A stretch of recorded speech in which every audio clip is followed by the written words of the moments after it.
এটা হচ্ছে মুমিনের বিশ্বাস। মুমিন সব সময় এটা বিশ্বাস করে যে কেউ না দেখুক, দেখে কে? পুলিশের চোখ ফাঁকি দেওয়া যায় কি যায় না? কথা বলেন। পুলিশের চোখ ফাঁকি দেওয়া যায় না? সিগন্যাল দিয়ে রাখছে পুলিশ, যাবা না, হুট করে গাড়ি টান মারছে, কিছু করার আছে? র্যাবের চোখ ফাঁকি দেওয়া যায় কি যায় না? বিমানবন্দরে কাস্টমস অফিসারের চোখ, যারা দেশের বাইরে থেকে আসেন, ইমিগ্রেশন পুলিশরা জিজ্ঞেস করে গোল্ড আছে? গোল্ড কোন দেশ থেকে আসছেন? গোল্ডের বার আছে? তো তাদের চোখ ফাঁকি দিয়ে অনেকে দেশের বাইরে থেকে গোল্ড নিয়ে আসে। কত বড় টাকা আছে না নাই? দেখেন, ওদের চোখও ফাঁকি দেওয়া যায়। পরীক্ষার হলে যারা গার্ড দেয় তারাও যাতে উল্টাপাল্টা করতে না পারে ম্যাজিস্ট্রেটও লাগানো হয়, ঠিক কিনা? ওই ম্যাজিস্ট্রেটের চোখ ফাঁকি দেওয়া যায় কি যায় না?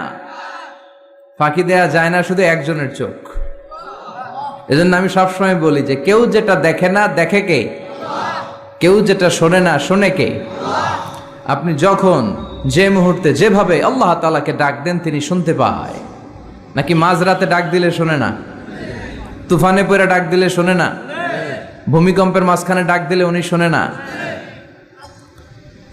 এই বিশাল 7 আকাশ, 7টা স্তরের জমিন, এই 7 স্তরের জমিনের নিচে কোনো গোপনতম প্রকোষ্ঠে কোনো একটা বক্সের ভিতরে যদি ছোট্ট একটা মাকড়সা বা পিপিলিকা হেঁটে বেড়ায়, আল্লাহ বলেন আমি 7 আকাশের উপর থেকে, আমার আরশের উপর থেকে ওই পিঁপড়ার পায়ের আওয়াজটাও শুনতে পাই। এজন্য বিপদে পড়লে, মন যখন বিষণ্ণ থাকবে, দুঃখের সময়ে আমরা চাইবো কার কাছে? সব সময় প্রশংসা করব কার? ইযা সাআলতা ফাসআলিল্লাহ ওয়া ইযা ইসতাআনতা ফাসতাইন বিল্লাহ। যখন সাহায্য চাইবে আল্লাহর কাছে চাও, যখন কোনো কিছুর প্রয়োজন হবে আল্লাহর কাছে চাও। বিষ্ণু বলেছেন তোমার পায়ের জুতার ফিতাও যদি ছিঁড়ে যায়, মুচির দোকানে যাওয়ার আগে, জুতা ছিঁড়ে গেছে, মুচির দোকানে তো যেতেই হবে, কিন্তু মুচির দোকানেও যাওয়ার আগে চাইবা কার কাছে? আল্লাহর কাছে। এটা হচ্ছে মুমিনের বিশ্বাস। অগাধ বিশ্বাস থাকবে তার আল্লাহর উপর। যে কোনো পরিস্থিতিতে মুমিন এটা বিশ্বাস করে যে এই ক্রাইসিস থেকে একমাত্র আমাদেরকে উত্তরণ করতে পারেন একটা সত্তা। চিল্লায় বলেন তিনি কে? আল্লাহ। এজন্য সবসময় আমরা তার প্রশংসা করব। আল্লাহর প্রশংসা কি কম কম না বেশি বেশি? বেশি বেশি প্রশংসা করলে খুশি হয় কে? লা ইন শাকারতুম লা আযীদান্নাকুম ওয়া লা ইন কাফারতুম ইন্না আযাবি লাশাদীদ। যদি আমার শুকরিয়া করো, আমাকে যদি থ্যাঙ্কস দাও, তাহলে আমি আল্লাহ তোমাকে নেয়ামত যা দিয়েছি আরো বাড়িয়ে দেব। আর এত কিছু দেওয়ার পরেও যদি নাশুকরি করো, তাহলে জেনে রাখো আমার শাস্তি বড় ভয়ানক। আমি আল্লাহ সব সময় ধরি না, ধরলে ছাড়ি না। ধরে ধরে ধরে না, ধরলে আল্লাহ।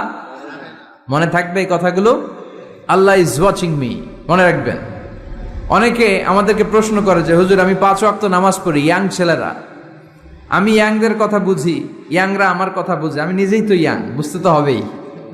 তো অনেকে আমাকে প্রশ্ন করে যে হুজুর আপনাদের আলোচনাগুলো শুনে আমার জীবনের মোড় পরিবর্তন হয়েছে, কিন্তু এই পর্নোগ্রাফির করাল গ্রাস থেকে আমি নিজেকে বাঁচাতে পারছি না। আমি নামাজও পড়ি, আবার অশ্লীল ভিডিও দেখি। আমি সকালে তওবা করে বিকেলে দেখি, বিকেলে তওবা করে সকালে দেখি। এরকম সমস্যা আমার অনেক যুবক ভাইদের আছে না নাই? তোমাদের যাদের এই সমস্যা, তাদের মোবাইলের ওয়েলকামিং নোটে তুমি লিখে রাখবে আল্লাহ ইজ ওয়াচিং মি, মানে আল্লাহ আমায় দেখছেন। তুমি যে ল্যাপটপ ইউজ করো, ওই ল্যাপটপের এক পাশে টাইপ করে তুমি লিখে রাখবে আল্লাহ সুবহানাহু ওয়া তাআলা ইজ ওয়াচিং মি। তিনি আমায় দেখছেন, তিনি আমাকে প্রত্যক্ষ করছেন। পৃথিবীর কেউ দেখে না। দরজা বন্ধ করে, লাইট অফ করে, জানালার পর্দা নামিয়ে দিয়ে একা একা লুকিয়ে লুকিয়ে অশ্লীল ভিডিও আমি দেখছি, কেউ দেখে না, দেখে কে? এজন্য আল্লাহর ভয়টা মুমিনের অন্তরে সব সময় থাকা চাই। আল্লাহর ভয় যদি কোনো মুমিনের অন্তরে থাকে, সে মুমিন কখনো পথ ভুলে যায় না, ঠিক কি না? যাদের হৃদয়ে আছে আল্লাহর ভয়, তারা কবু পথ ভুলে যায় না। আল্লাহর প্রেম ছাড়া এই দুনিয়ায় কারো কাছে কোনো কিছু চায় না। পড়েন সবাই, যাদের হৃদয়ে আছে আল্লাহর ভয়, তারা কভু পথ ভুলে যায় না। আল্লাহর প্রেম ছাড়া এই দুনিয়ায় কারো কাছে কোনো কিছু চায় না। রাতের আধারে যারা সেজদাতে রয়, দু চোখের শ্রুতে নদী যেন বয়।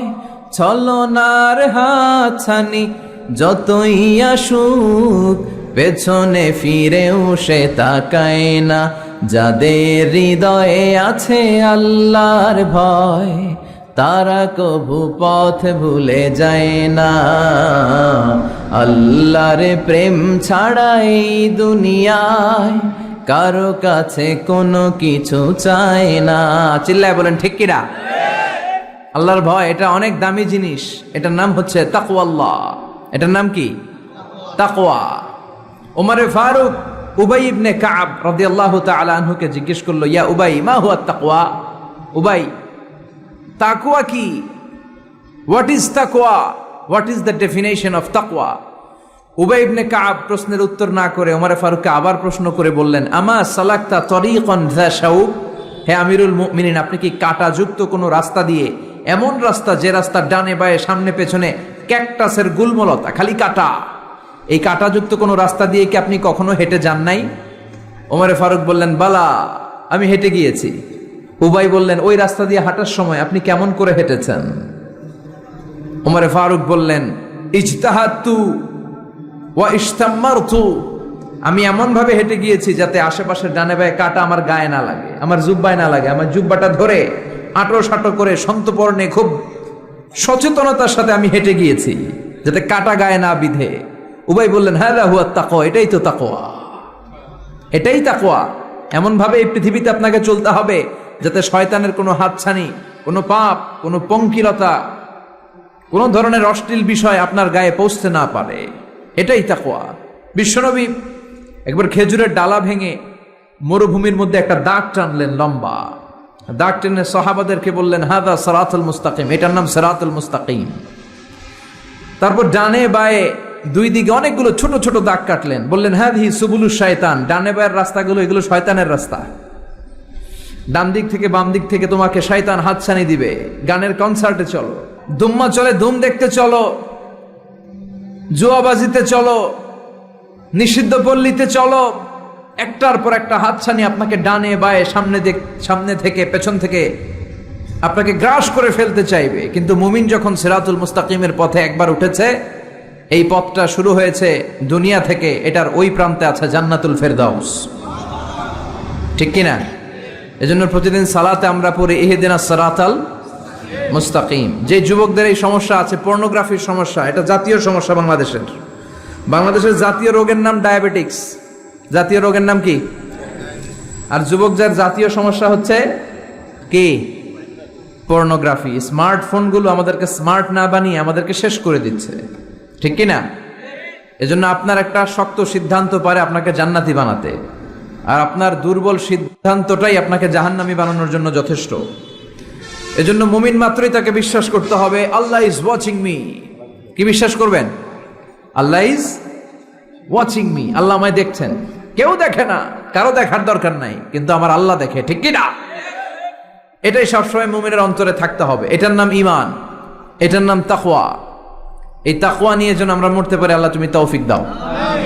ঈমানের সাথে যেন আমাদের মৃত্যু নসিব হয়, তুমি তৌফিক দাও। বিশ্বনবী সবসময় দোয়া করতেন, আল্লাহুম্মা রযুকনা হুসনাল খাওয়াতিম, হে আল্লাহ তুমি আমার শেষটাকে ভালো করো, কারণ সব ভালো তার, শেষ ভালো যার। এরকম অনেকে আছে আজীবন ইসলামের পক্ষে ছিল, কিন্তু শেষকালে মোরতাদ হয়ে মারা যায়, আছে না নাই? আবার অনেকে আজীবন ছিল কাফের, মুশরিক, ইসলামের শত্রু, নাস্তিক, কিন্তু শেষকালে কালিমা পড়ে মারা যায়, আছে না নাই? জিহাদের ময়দানে এক সাহাবা যুদ্ধ করতে করতে কাফির মুশরিকদেরকে কচুকাটা করে জাহান্নামে পাঠিয়ে দিচ্ছিলেন। জিহাদের ময়দানে ওনার যুদ্ধ দেখে সব সাহাবারা বলল, আজকের জিহাদের ময়দানের সব সওয়াব এই সাহাবা পেয়ে যাবে। বিশ্বনবী বললেন, হুয়া ফিন্নার, ও জাহান্নামে যাবে। এক সাহাবী তো অবাক, এটা আবার কেমন কথা? জান মাল সব বাজি রেখে জিহাদের ময়দানে আল্লাহর দুশমনগুলোর একটার পর একটাকে শেষ করে দিয়ে জাহান্নামে পাঠিয়ে দিচ্ছে। আর এই মুজাহিদ ফি সাবিলিল্লাহ জাহান্নামে যাবে, হাউ ইটস পসিবল? এই সাহাবী পেছনে পেছনে লুকিয়ে লুকিয়ে দেখতে লাগলো যে আমি এটার শেষ দেখতে চাই। দেখতে দেখতে এক পর্যায়ে তিনি খুঁজে পেলেন যে সাহাবী কাফেরদের বিরুদ্ধে যুদ্ধ করতে করতে কাফেরদের বিশাল এক ঘাটির ভেতরে ঢুকে পড়েছে। সেখানে যুদ্ধ করতে করতে একটা পর্যায়ে এমন আসলো, সে মারে আবার মার খায়। শুধু মারে না, মারেও আবার মরেও। মার খেতে খেতে হঠাৎ তার ডান হাতে এক কাফের এক কোপ মেরে তার ডান হাতটা কেটে ফেলে দিল। তাকে আহত অবস্থায় রেখে দিয়ে কাফেররা অন্যদিকে চলে গেল। এই ডান হাত থেকে ব্লিডিং হতে হতে এমন অবস্থা আর সহ্য হয় না। আর কিছুক্ষণ ওয়েট করলেই তার শাহাদাতের মৃত্যু। কিসের মৃত্যু? কথা বলেন। আমাকে শহীদ করে সেই মিছিলে শামিল করে নিও, যে মিছিলের নেতা মীর হামজা খোবায়েবে খাব্বাব আল্লাহর কাছে ছিল অতি প্রিয়, শামিল করে নিও আমাকে শহীদ করে সেই মিছিলে শামিল করে নিও। পড়েন আমিন। শাহাদাতের তামান্না যার অন্তরে থাকে না সে মুমিন হতে পারে না, সে মুনাফিক। মরতে তো হবেই, এজন্য আল্লাহর কাছে আমরা শাহাদাতের মৃত্যু চাই, ঠিক কিনা? বিশ্বনবী বলেন শাহাদাতের মৃত্যু নিয়ে কেউ যদি বিছানায় পড়েও মারা যায়, কিয়ামতের দিন শাহিদদের কাতারে আল্লাহ তাকে দাঁড় করিয়ে দিবে।